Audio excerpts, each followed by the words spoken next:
这个男孩刚搬进外婆家，就发现墙上有个奇怪的洞。出于好奇，他靠近洞口往里面看了一眼。小洞的另一端竟然是个破旧不堪的房间。就在这时，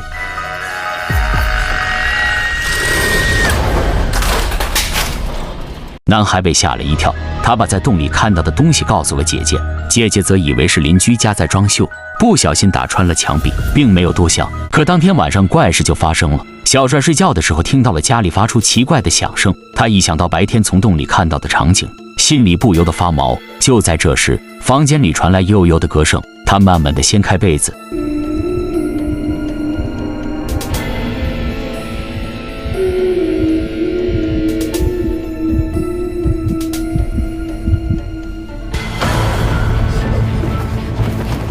小帅被吓得大声尖叫，他告诉姐姐房间有不干净的东西，但姐姐却以为弟弟是做噩梦了。这个诡异的小女孩究竟什么来历？为什么那个小洞只有姐弟两人可以看见？故事先得从几天前说起。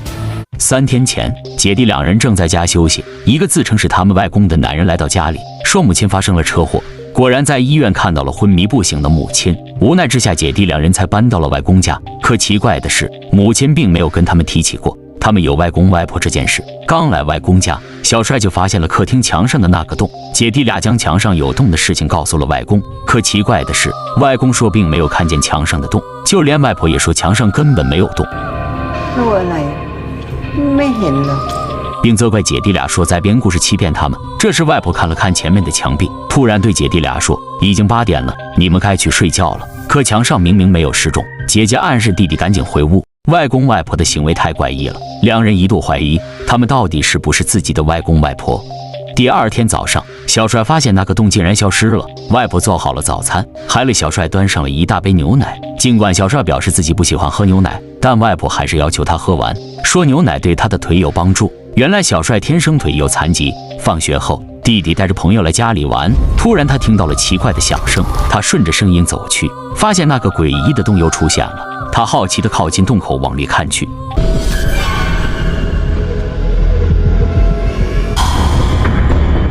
小帅被吓得毛骨悚然，告诉朋友对面有个奇怪的女孩，朋友却嘲笑他有些奇怪，因为他根本没有看见墙上有什么洞。出于好奇，他靠近墙壁，按照小帅的指示趴在墙上，突然好像有什么东西在靠近。朋友一口咬定是小帅推他的，愤怒的想动手打他。此时姐姐刚好回来，阻止了他。朋友气冲冲地离开了，两人壮着胆子靠近洞口。姐姐缓缓凑过去，向洞里看去，却看到一个女孩在地上艰难地爬行。姐姐认为是隔壁邻居家的女孩出事了，这让小帅有点好奇，他再次趴在洞口查看。他告诉姐姐，那个女孩根本不是人。姐姐问弟弟是不是跟他看到的不一样，于是他再次往洞里看去。只见这一次，那个诡异的女孩手里抱着一个婴儿，下一秒女孩嘴里吐出大量鲜血。姐姐被吓得目瞪口呆，她觉得太诡异了，告诉弟弟以后离这个洞远一点。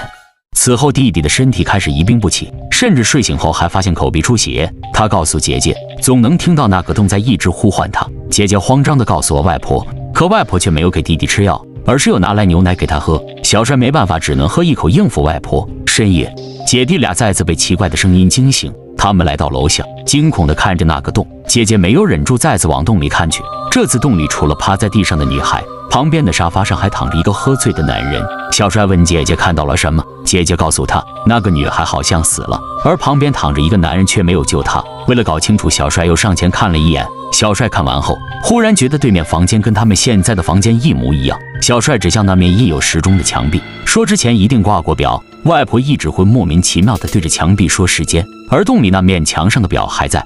洞里的客厅就是他们所处的客厅，洞口发生的事肯定就是之前发生过的。那个诡异女孩奇怪的举动到底想给他们传达什么？此时洞里再次传来响声，姐姐急忙往里面看去，而这次却出现了一个熟悉的身影，是年轻时的母亲。她怀里抱着一个婴儿，还一直呼唤着一个叫小雅的女孩。姐姐转身询问外婆，小雅是谁？外婆非常激动地叫姐弟俩别再问了，赶紧回去睡觉。这时小帅不顾外婆的阻拦，缓缓上前向洞里看去，而这次却看见外公抱着浑身是血的小女孩，母亲在一旁哭泣，大骂父亲害死了小雅。小帅询问外婆，那个醉酒躺在沙发上的男人是不是我的父亲？就在这时，洞里突然传来枪声，见事情瞒不住了，外婆终于说出了真相。15年前，他们的母亲还有个大女儿，名叫小雅。某天，小雅和爸爸玩捉迷藏，躲进了储物室，没想到父亲喝醉睡着了，完全忘了女儿。等母亲发现，已经太迟了。外婆表示，小雅生来就是个怪胎，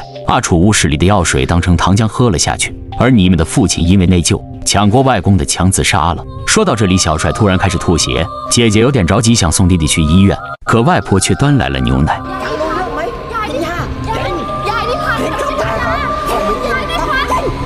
就在这时，母亲冲了进来，原来就在刚刚病床上的母亲突然有了心灵感应，猛然惊醒，听到孩子来了外婆家，立马赶了过来。因为当年小雅的死，外婆才是罪魁祸首，她无法接受小雅生来就是个怪胎，所以悄悄在牛奶里下毒。而现在也忍受不了天生残疾的小帅，用同样的方式对待小帅。